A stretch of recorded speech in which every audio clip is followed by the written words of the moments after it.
Hello and welcome to my week 9 of the Artist Way. This is Xiu. This is me. We are reading this book that I can't show you because Xiu is currently standing on it. Yeah.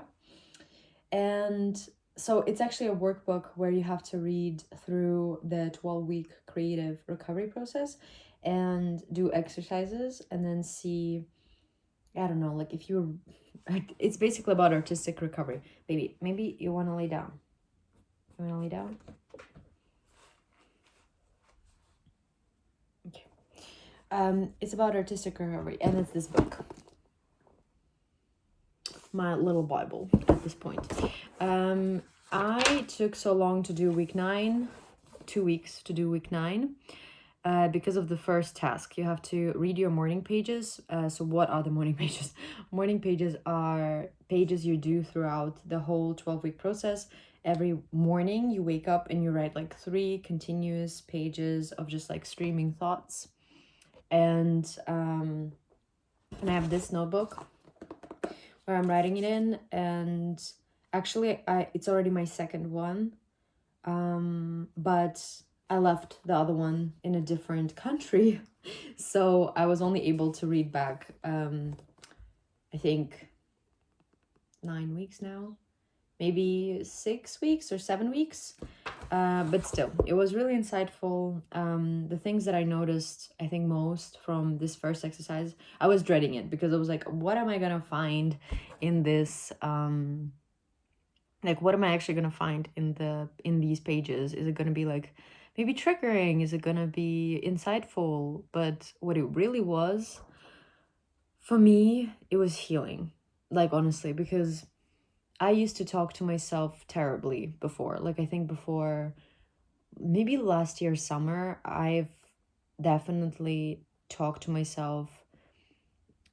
I don't know, like I was pushing myself and talking to myself like I owe myself something, and I don't know how to explain it. It was just like a really brutal self-talk. It was brutal, it was unkind, it was really hard to meddle with myself if then I wouldn't achieve something. And now my conversations with myself changed completely. Like even in the journal, I was just thinking, wow, actually a lot has changed for me in the past few weeks, and a lot of it only because I stopped talking to myself like shit. I stopped pushing myself. I did not continue, like I continued pushing myself, but I continued pushing myself with so much gentleness. And if I wouldn't be able to do something, I would not talk to myself like shit. It wouldn't be the talk it used to be. It would be, it's okay to take a break. It's okay if you need some time for yourself. It's okay, come back.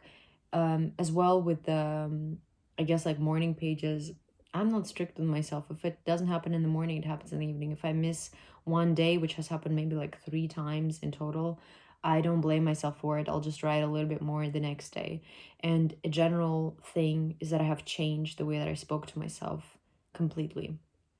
And actually, let's see what week 9 actually was about. Recovering a sense of compassion. I feel like I just got back to myself by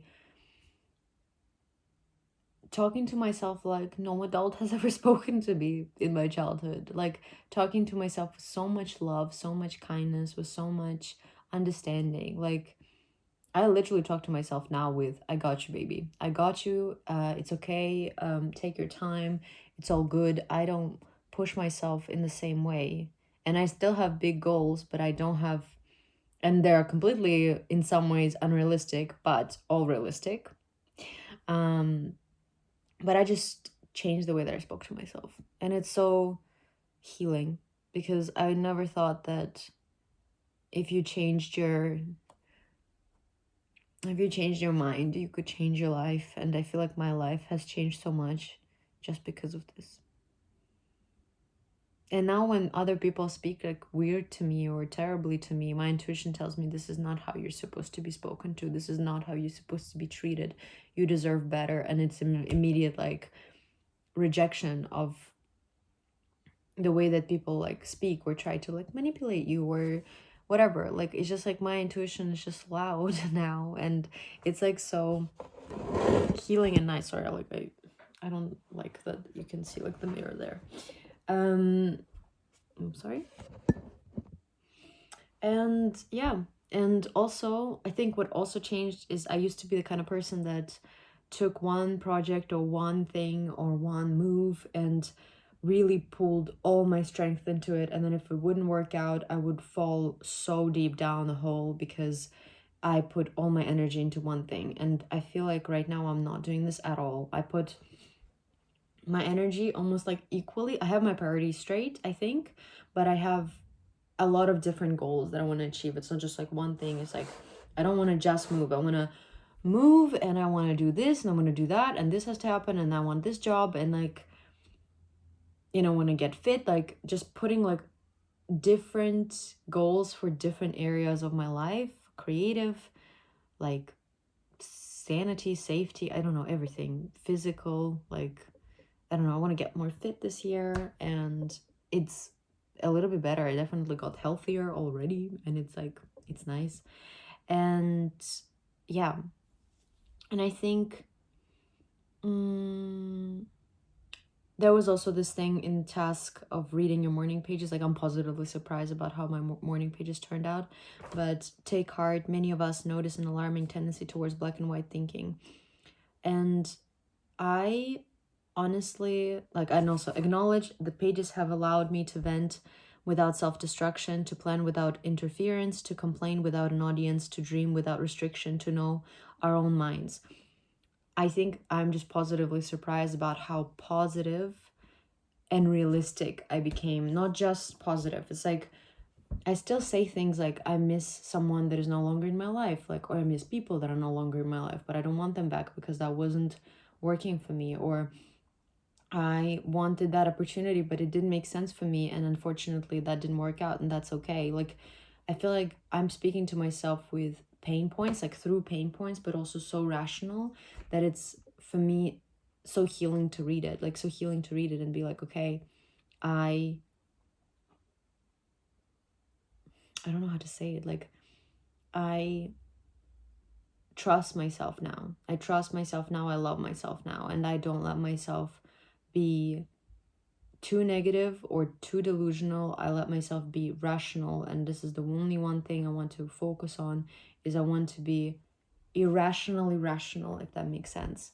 With my dreams, no. Like, I want to be shooting for the stars and hoping it will land, but if it doesn't, that's okay. I'll hold myself, but not thinking that I cannot do something. Like, literally, I want to believe that most things are possible and I can create my dream life, and I know now what it looks like. I know exactly what my dream life looks like. And if in the end that dream life doesn't make me happy, let's say that is a possibility, currently not there, by the way, I'm okay with pivoting. I'm currently pivoting, and I think I'm accepting the pivot that is currently happening, which is something I also did not expect to accept. So I'm happy. And the second exercise was visualizing. To visualize like your goal and visualize that you already got it. I don't think I want to talk about this in detail, but I think for me it was important to name the things that I really wanted to achieve this year, and to make a solid, I want to say 5-year plan, and if it pivots it's okay, but make at least a solid year plan. From now on until next March, what does my life look like? And I think I'm grateful that I am allowing myself to dream so much, and I'm allowing myself to go so much in the future, because before last year, I never did that. I never planned longer than 3 months. I was I think I was really depressed, and I was really, I don't want to say I was unhopeful. I think I was like kind of hopeful, but I definitely didn't feel like it was even worth it. Like, because so much has happened in the last years that just made me feel like, for what? For what am I doing this? If what can happen is again a huge loss, what can happen again is me going through grief. But I think I told myself, and so what? grief will come and bad things will happen and some terrible things might happen. But what I want to tell myself now is that I trust myself.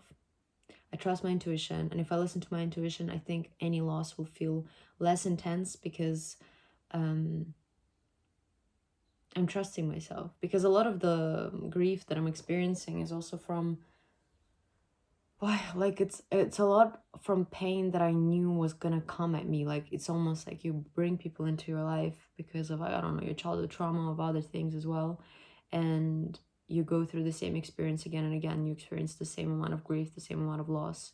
And I noticed just how patterns have repeated themselves in the past like years so much for me, and this is actually the first year where I'm not repeating any fucking patterns. I'm just like, you know what, no, listen to your intuition and hold yourself a little bit away from the kind of grief you would experience just because you're reliving the same story again and again and again. And I'm just so unwilling to relive any story again. And it makes me happy. And I know that it sounds, I don't even know how it sounds, but I think I just changed my mind and that helped me change my life. And I think it's only going up from here. But again, like I don't want to jinx anything. But again, I feel like I noticed a huge change in the way that I spoke to myself. And I want to tell myself that even if things go wrong and even if things get hard and harder again, you really, really, really held yourself above water and beyond last year. And I'm proud of you.